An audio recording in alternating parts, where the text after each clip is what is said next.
Okay, this lesson here, we're going to talk about extending the basic differentiation rules. So we talked about two more here. The product rule for multiplying functions, and then also the quotient rule for dividing them. So the first one I'm going to show here, this is the product rule for finding the derivative. So if you have two functions that are multiplied, this rule here tells you how you can find the derivative of f times g. And the rule is pretty simple, where you write down the first function, and then you differentiate the second, and then you add to that just the opposite. So you differentiate the first function, and then just leave the second alone. So one way you can abbreviate this, because I like abbreviations, right? You could say that you have a couple of functions here, u and v, and you're trying to find their derivative. So it's the first, and then differentiate the second, and then you can add to this the second, and differentiate the first.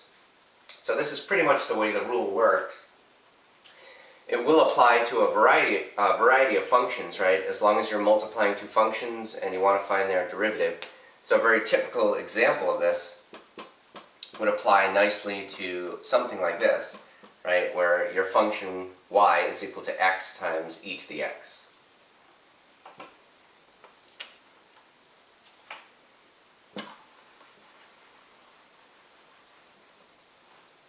Okay, so I want to quickly show the second rule here.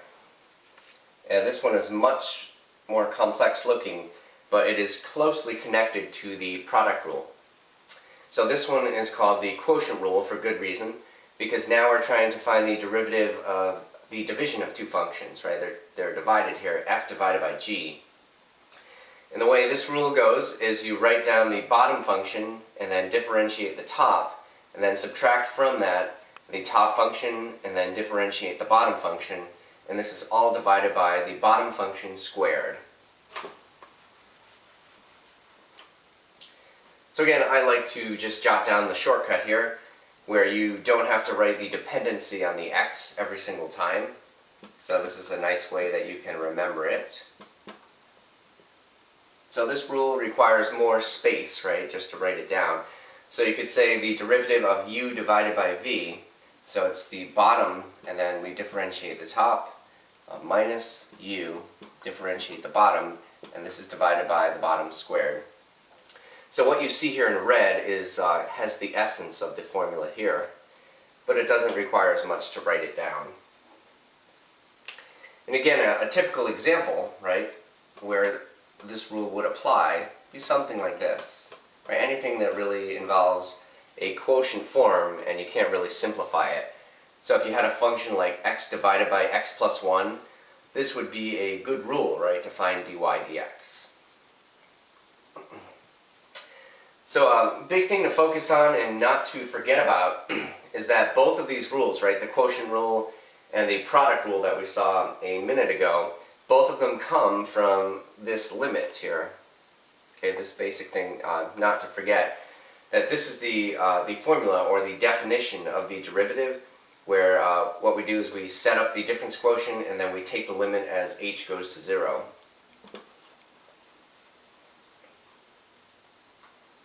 So in both of the formulas, right, product and quotient, the f that we're talking about, right, in the first case, f here is given by a product, u times v, and in the second case, f is equal to u over v.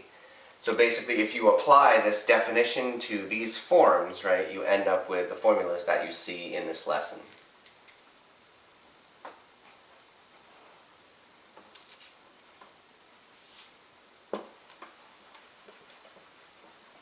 Okay, so this lesson is pretty short and sweet. The last thing I want to do here is to go over one example where we could use both of the rules, both product and quotient, so that way you can see the mechanics of how they work, but also how they're a little bit different. So I'm going to go through this example. This is the one I chose. It's a nice example because both rules apply very nicely to this example. So while doing this, I want to bring the rule back up here, so that way we can identify it. Okay? So the goal here is going to be, let's find h prime of x, right, or dh dx, and this here is the product rule. So I'm going to call this Roman numeral 1, right? This will be the first way that we try to do this. So first thing you'll notice is that this function is not written as multiplication, so we can correct that pretty quickly. Right, so we're rewriting the function.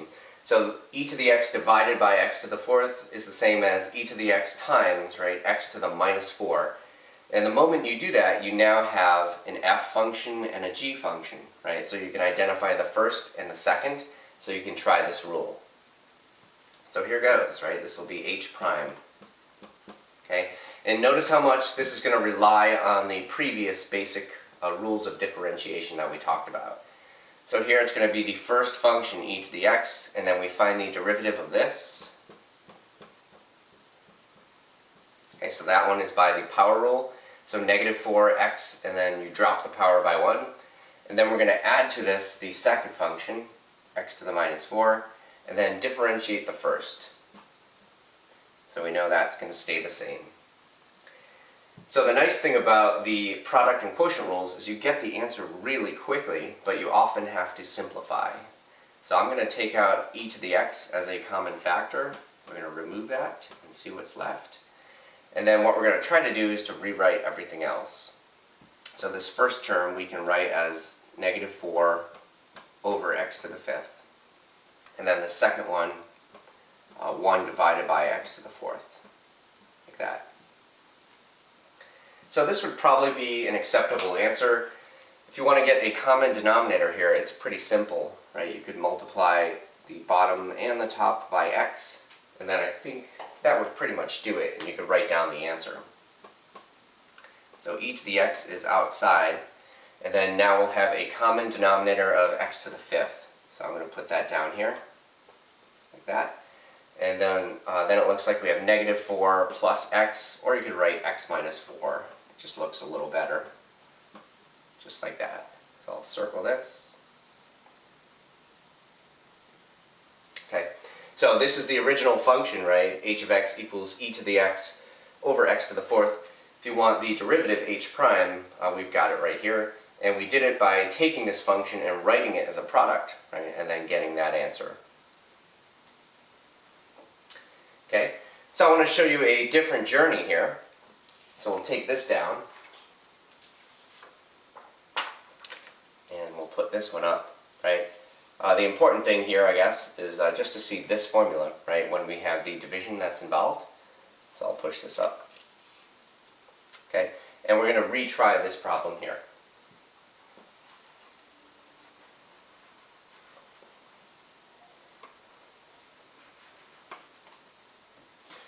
Alright, and I'll call this Roman numeral 2, right, because we're trying this a different way.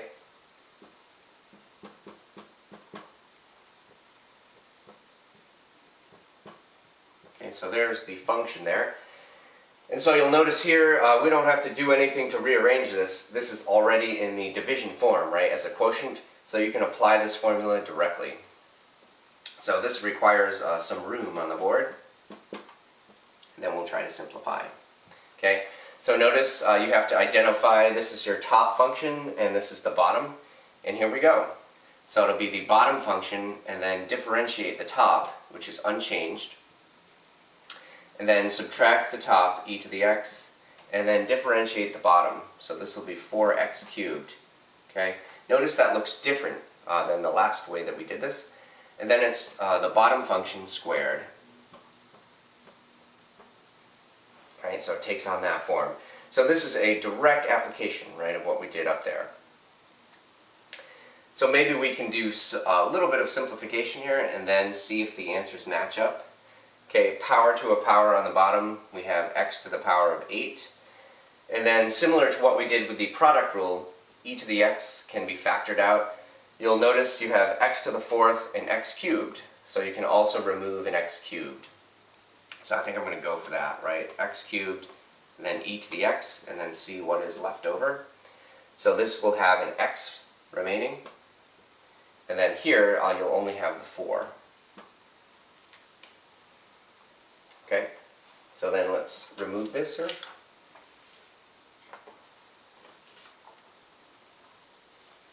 Okay, And so we can simplify a little bit here. We have x cubed and x to the 8th.